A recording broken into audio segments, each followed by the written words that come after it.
whatever your reason is, I would never let my politics be the reason I don't show up to see my family, because they won't always be there. I'm going to disagree. I completely understand her point, because I really do feel that this candidate, President-elect Trump, is just a different type of candidate. From the things he's said and the things he's done and the things he will do, it's more of a moral issue for me. And I think it's more of a moral issue for other people. We're just, I would say it was different when, let's say, Bush got elected. You may not have agreed with his policies, but you didn't feel like he was a deeply flawed person, deeply flawed by character, deeply flawed in morality. Like a lot of Dems called him deeply flawed and demonized him. But you got to admit, they're very different figures. I mean, you along with Milley and along with John Kelly warned us about how deeply flawed he was as a candidate. And so I think when people feel that someone voted not only against their families, but against them and against people that they loved, I think it's okay to take a beat. I don't have to like him to Boy, oh boy, oh boy, oh boy, oh boy. We have some very fascinating news about the cackling hens on The View, as it seems as if ABC is looking to scramble up the lineup, right? So the cackling hens, ABC is saying, hold on. You guys are too far left. You're too overtly pro-Democrat.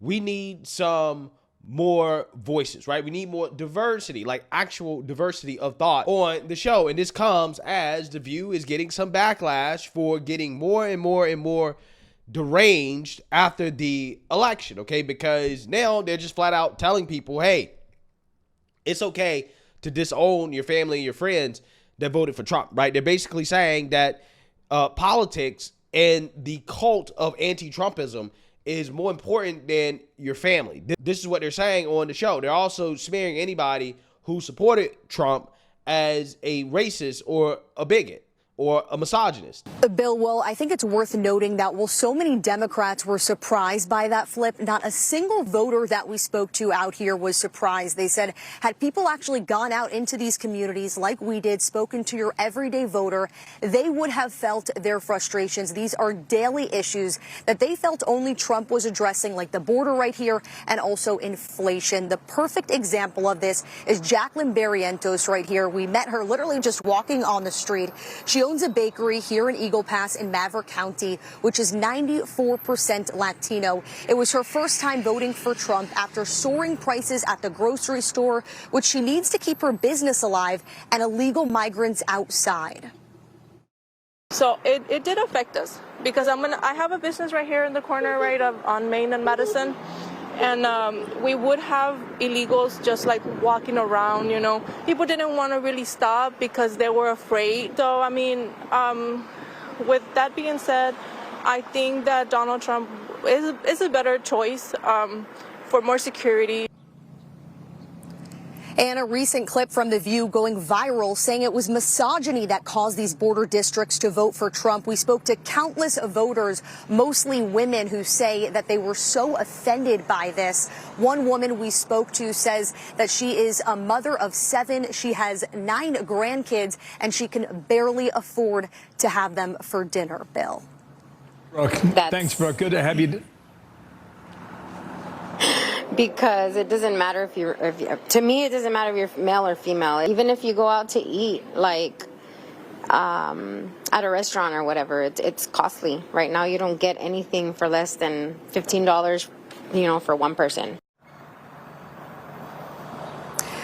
And again, she was one of the many people that we spoke to. These major issues like inflation and grocery prices. These people, real everyday voters, struggling just to get by, guys. Really an amazing story. Eagle Pass, Texas, Brooke.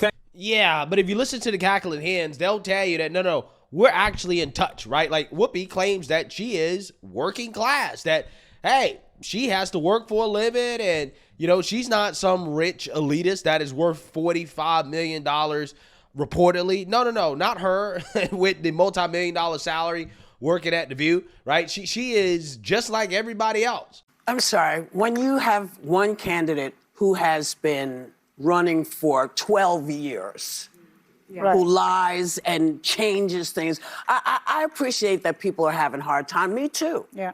I work for a living. If I had all the money in the world, I would not be here. Okay? So I'm a working person, you know? And my kid has to feed her family, you know? And my great-granddaughter has to be fed by her family. I know it's hard out there, but I also know that there are a lot of things that we just said, no, I'm just going to go this way. Right. And a lot of that is also what happened. I love what she did. Yay. You know? We talk to people all the time who say, this is what's bothering me. But the thing that's bothering everybody should not be the thing that puts 85% of other people in danger. Yeah. That's what we're saying. We'll be right back. Yeah, so allegedly, the executives at ABC are noticing how out of touch The View is, that they're not in touch with the rest of the country. And this report coming out is fascinating, the timing of it, because it comes out as we have reports of the ratings for CNN and MSNBC collapsing. It's a busy news cycle coming off the presidential election. It's a time of year news organizations bank on having high viewership, with high interest in who wins the election and reaction to the results. But some networks are seeing their post-election audience quickly evaporating. According to Nielsen ratings, MSNBC had a big election night, bringing in 6 million viewers. But the days following the election, MSNBC's viewership tanked to less than 1 million. The network losing more than half of its audience compared to its average viewership in October leading up to the election. Friday also marked the network's lowest rated non-holiday night of the year. MSNBC recorded a similar loss in viewership following the 2016 election after Trump's last presidential election victory. But the network rebounded, going on to have its 4 most watched years in its history from 2017 to 2020, as many news outlets were able to capitalize on Trump-heavy coverage with record revenue and subscribers. Following last week's election, CNN also hemorrhaged viewership. The network saw 5.1 million people tune in during their election coverage. In the days after the election, CNN's viewership also fell to 611,000, a 36% drop compared to its average viewership in October leading up to election night. Fox News saw a very different trend. While MSNBC and CNN were losing viewers, Fox News gained. On election night, the network saw over 10 million people tune in. And in the days that followed, Fox's total viewership averaged over 4 million, up 34% from its October average. That's also a 58% jump compared to its 2024 year-to-date numbers. While this trend shows left-leaning cable networks losing their audiences after Trump's victory and right-leaning news outlets gaining, there is one left-leaning talk show that is defying this trend. The View, seeing a gain in viewers after Trump won the election, posting its best week of ratings in over 3 years. The ABC daytime talk show averaged 3 million viewers during the week of November 5th, making it the top-rated daytime talk show.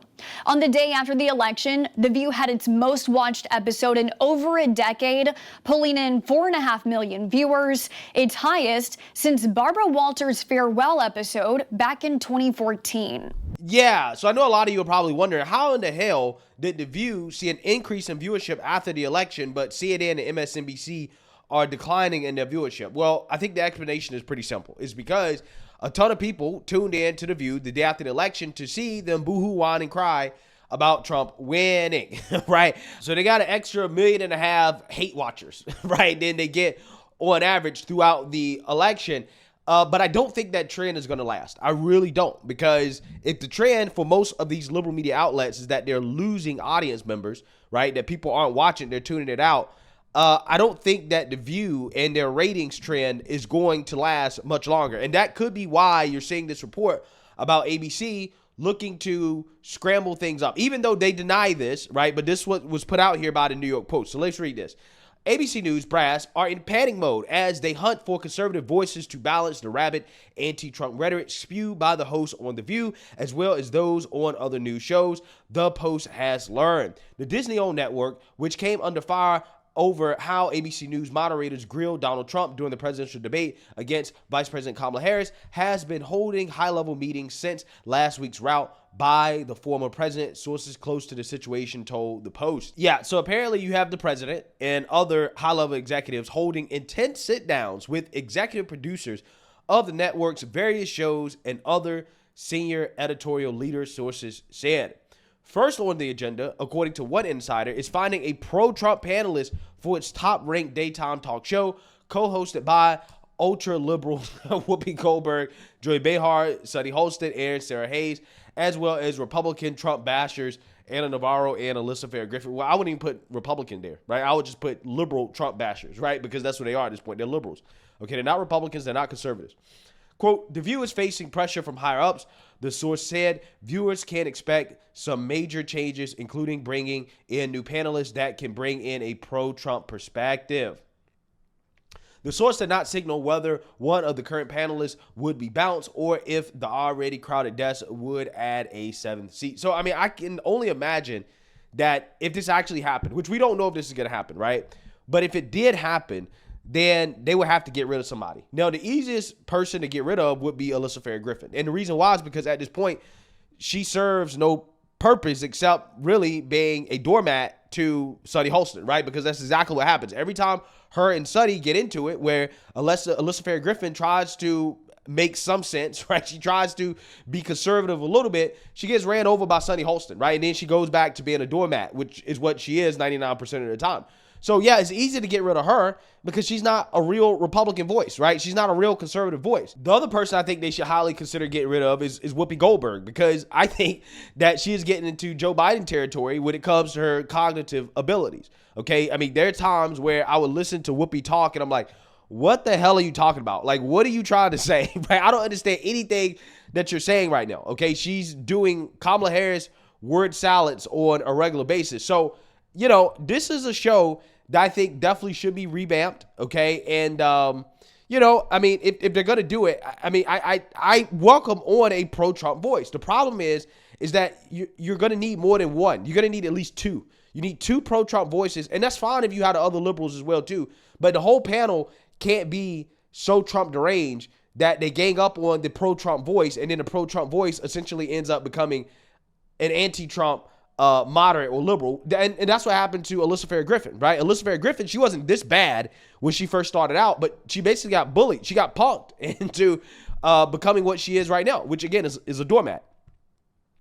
Quote, everyone on The View endorsed Kamala Harris. They lost. They are out of touch with America, the source said. For a show about different perspectives, The View doesn't seem to have any when it comes to Trump. ABC bosses don't want to alienate the pro-Trump demographic. I mean, yeah, when you have more than half the country vote for the man, right? He wins in a landslide. Yeah, you might want to revamp your show that is supposed to cater to women from all viewpoints, right? I mean, I think that was the original concept of the show, right? But that is changed, okay? It is now the liberal view, and the liberal view only. A second source with knowledge said the expected network-wide reshuffle comes after execs were caught flat-footed about the pro-Trump sentiment of the country. Quote, we're trying to sort out how we can cover the next 4 years when everyone inside ABC News is on one side, the person said, speaking broadly about the network, which is also home to Good Morning America and World News Tonight. Quote, The View is an opinion-based show featuring a diverse panel of women with different points of view. The current panel is clearly resonating with audiences given that the series just had its highest rated episode in more than a decade and hit a 4-year high in total viewers, an ABC spokesperson told The Post in a statement. Okay, yeah, so, you know, I'm not saying that this isn't true. I'm just saying that I wouldn't rely too heavily on the post-election numbers because, again, a lot of people just hate watching, right? And they just want to see the meltdown. So that's where those numbers are coming from. But, you know, hey, maybe they want access to the Trump administration. Of course they're going to want access.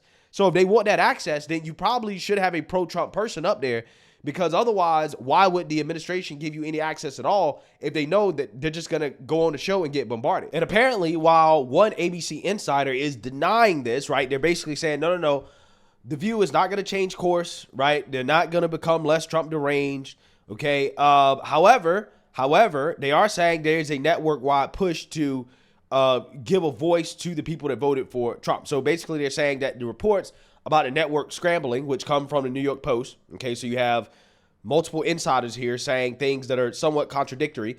They're saying that those reports are, quote, not accurate. However, quote, there is definitely a network-wide push and sense of responsibility to give a voice to the 75 million people who voted for Trump. But The View didn't have a pro-Trump voice for the entirety of his first presidency. The ABC employee told Fox News Digital, Meghan McCain and Abby Huntsman were both loyal conservatives, but both expressed that they didn't personally support Trump. It's no different this time around. Okay, so here's the difference, right? Meghan McCain, at least in some aspects, is actually conservative. I can't say that about Alyssa Fair Griffin, and I can't say that about Anna Navarro. They're not conservative. You don't have a conservative voice on the panel at all. There's not any conservatives on the panel. That's the problem. Okay, you don't have to have necessarily a all pro-Trump conservative group, right? If you're going to bring on pro-Trumpers, but you can have at least one pro-Trump conservative, and then you can have another that is conservative but not necessarily pro-Trump. That actually might make some sense, right? That might make some sense. But expect to see Trump officials invited on in 2025. Yeah, so I don't know why any Trump officials would go on The View, right, when they're intolerant of Trump and conservatives in general, right? Why would anybody go? I actually hope that the Trump administration boycotts The View, right? I hope that a lot of officials actually boycott the mainstream liberal media because, quite honestly, they don't need to go on the mainstream liberal media. For what? They don't need to. Trust in the media is at an all-time low.